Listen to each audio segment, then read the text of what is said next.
não pode escrever a redação em letra de forma?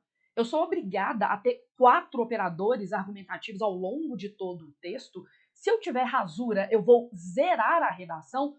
Não se preocupe. O nosso vídeo de hoje é justamente para resolver todas as dúvidas, perguntas, ansiedades, mas principalmente, eu vou até trocar de tela aqui, acabar com todos os boatos sensacionalistas sobre a correção da redação do Enem. Você pede, eu faço. Vamos conversar sobre os mitos que cercam a redação do Enem para que eu possa salvar a sua redação. Vem comigo.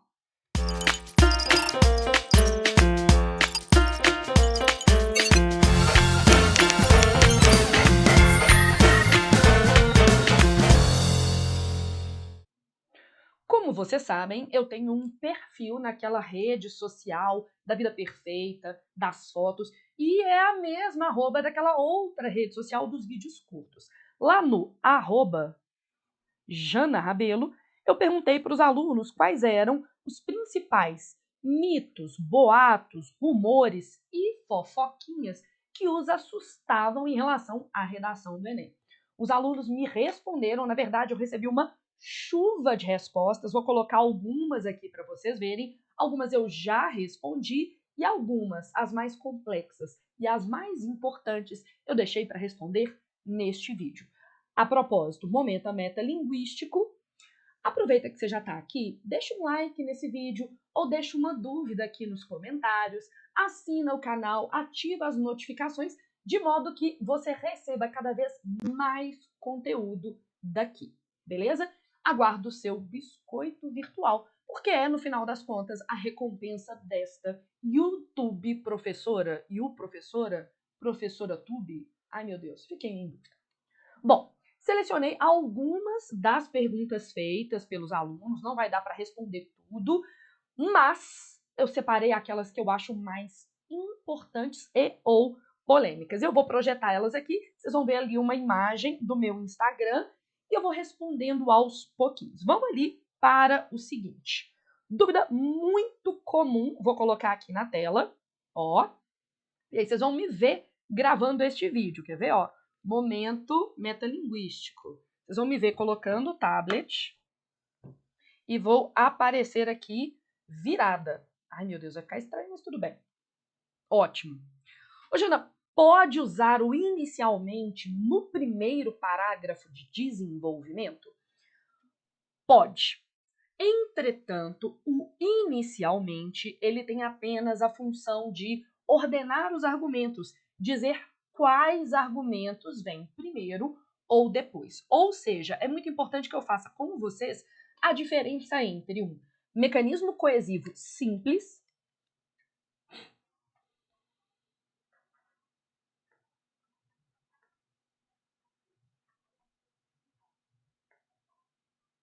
e um operador argumentativo.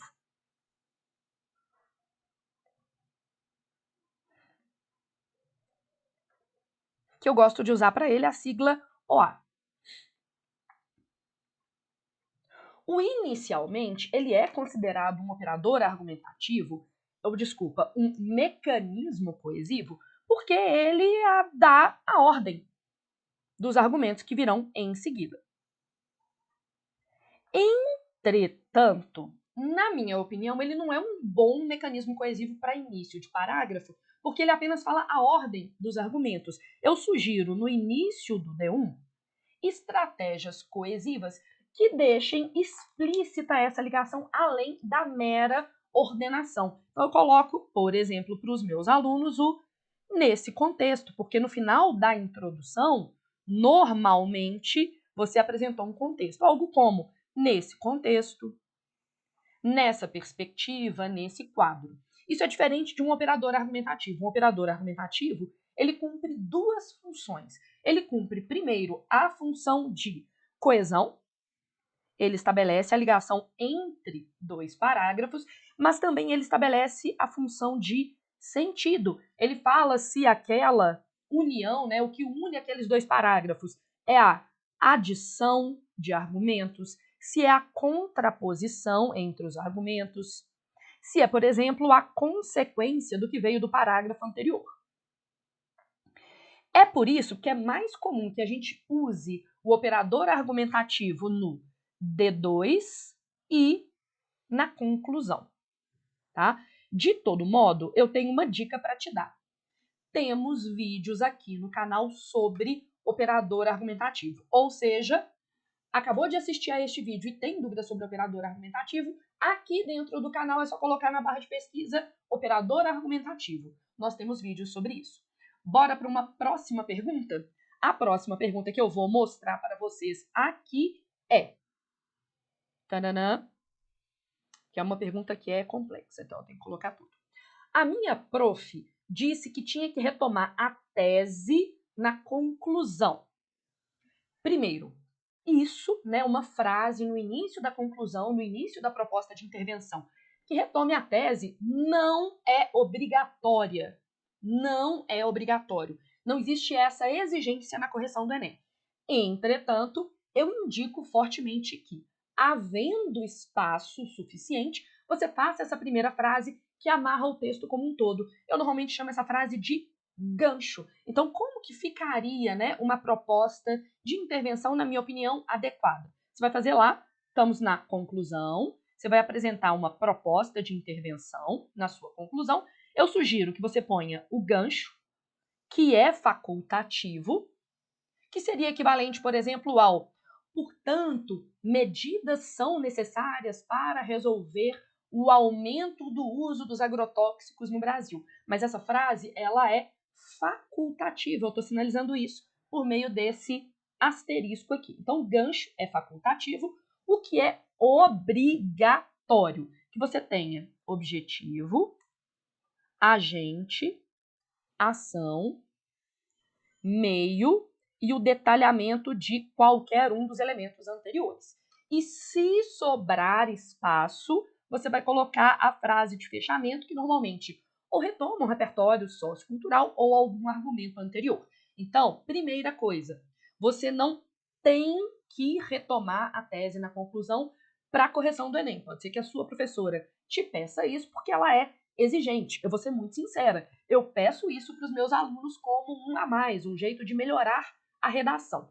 Só que tinha um resto dessa pergunta aqui, ó. Minha professora disse que tinha que retomar a tese na conclusão, mas, portanto, medidas são necessárias. Seria uma antecipação da proposta e caberia falha na C3. Na grade de correção do Enem, não existe essa obrigatoriedade. Você pode ter esse combinado com a sua professora, pode ser uma exigência da sua professora, mas isso não está na grade da correção do Enem, ok? Bora para mais uma pergunta? Então aqui, ó, vou para mais uma pergunta. Se a fonte do dado for do G1, basta escrever dados do G1 ou tenho que explicar o que é o G1? Eu tendo a gostar dessa explicação sobre o que é o G1 e eu tendo a gostar também que você mostre que os dados não são do G1, né? Os dados foram publicados no G1. O G1 não é um instituto de pesquisa. Então, eu sugeriria alguma coisa como: segundo dados publicados no portal de notícias G1, blá, blá, blá, blá, blá, blá, blá, blá, blá, tá? Então, você não vai colocar nem dados do G1. Segundo dados publicados no portal de notícias G1. Ó, essa foi bem rapidinha, né? É bom responder essas perguntinhas rápidas também. Bora mais um. Tem tido muita dúvida, tem havido muita dúvida sobre a utilização de operadores argumentativos. Então, eu vou mais uma vez te indicar, assista aos meus vídeos sobre operadores argumentativos, ok? A pergunta é essa aqui. Em suma, é um operador argumentativo? É bom começar a conclusão com ele? O em suma tem uma função resumitiva, ou seja, resume e sintetiza o que veio antes. Então, seria considerado operador argumentativo. Entretanto, eu sou uma pessoa que se resguarda muito, eu sou bem neurótica. Eu sugiro que você use um operador argumentativo conclusivo mais explícito. Um portanto, um então, um logo. são operadores argumentativos mais comumente usados nas redações nota 1000. E aí vai uma dica, né?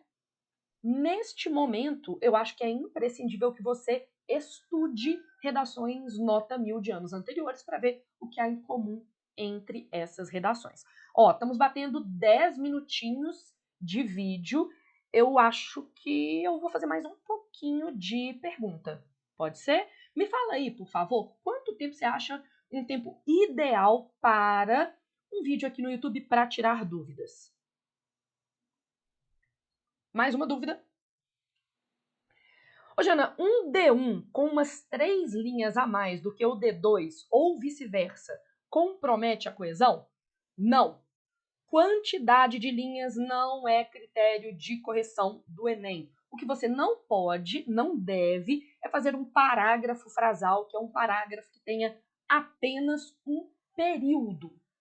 Mas se você tem um parágrafo maior do que o outro, isso não cabe ao corretor do Enem te penalizar, tá? Então isso não é um critério de correção, tamanho de parágrafo não é um critério de correção. Se você tem um parágrafo 3 linhas maior do que o outro, isso não é um problema de competência 3, ou, como sinalizado aí, de coesão, competência número 4, ok? Beleza, vou fazer mais uma perguntinha só para a gente bater um númerozinho interessante. Já que a gente está falando que tamanho não é documento, né? Eu prometi a mim mesma que eu não ia falar nada inadequado, mas assim, na redação, gente, eu estou falando só da redação. Tamanho não é documento. Um parágrafo grande ou pequeno não significa necessariamente que ele é bom ou ruim. Sobre isso, mais uma pergunta. Verdade que agora é meio que obrigatório 4 períodos nos parágrafos de desenvolvimento? Só da pergunta ter um meio que já é um mau sinal, tá? Não, não é obrigatório. O Enem não estabelece quantos períodos você terá por parágrafo. Tem que ter no mínimo 2, porque essa é a ideia, é a regra dos parágrafos, não só no Enem, mas em vários outros vestibulares, tá? Então, não, mais um boato, e assim, eu não posso nem dizer o que eu tenho vontade de fazer com as pessoas que espalham esses boatos com os senhores. A gente se vê num próximo vídeo, que eu vou responder a mais perguntas, e aí você pode aproveitar, vai lá no @JanaRabelo e deixa mais dúvidas. Eu posso responder aqui, eu posso responder as dúvidas que você deixa aqui nos comentários, e me conta, gostou desse momento Jana caça mitos da redação? A gente se vê no próximo vídeo. Até!